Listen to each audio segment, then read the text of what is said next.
ఉద్యోగ రాజకీయాలు వింతగా ఉంటాయి. ఉద్యోగుల్లో ఆ పార్టీకి ఈ పార్టీకి సింపథైజర్స్ ఉంటారు. అరే మేము అసలు ప్రభుత్వ ఉద్యోగి అంటే మాకు ఏ పార్టీ ఫీలింగ్ ఉండదు, కేవలం ఎన్నికలప్పుడు ఓటేస్తాం ఏదో పార్టీకి తప్పించి అని చెప్తే అమాయకత్వం.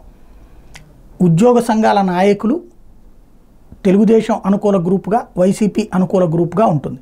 ఎవరు అధికారంలోకి వస్తే ఆ గ్రూప్ వాళ్ళ నాయకులు ఎన్నుకుంటుంటారు ఉద్యోగులు. ఎందుకంటే పనులు అవ్వాలి, సస్పెండ్ అయినప్పుడు, లేకపోతే లోన్ కావాలన్నప్పుడు, లేదా సెలవులకు సంబంధించి ఇబ్బంది అయినప్పుడు, ఏదైనా డిపార్ట్మెంటల్ ట్రాన్స్ఫర్లో ఇట్లాంటి అధికారంలో ఉన్న పార్టీకి సంబంధించిన అనుకూలమైనటువంటి ఉద్యోగ సంఘ నాయకులు అయితే పని అవుతుంది అనుకుంటారు.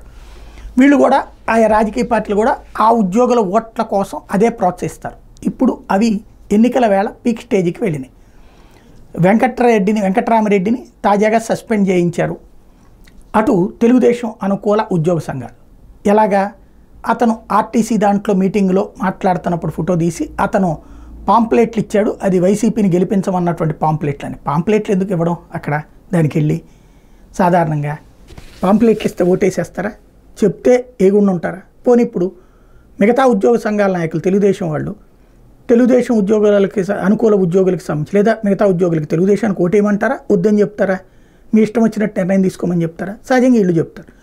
ఇప్పుడు తన మీద పెట్టించి సస్పెండ్ చేయించారు కాబట్టి ఇప్పుడు వీళ్ళ మీదన పెట్టి కంప్లైంట్స్ పెట్టడం ప్రారంభించారు వెంకట్రామిరెడ్డి. తెలుగుదేశం అనుకూల ఉద్యోగుల మీద కూడా చర్య తీసుకోవాలని.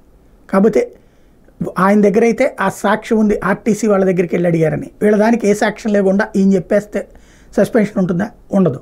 ఏం జరుగుతుందో చూడాలి.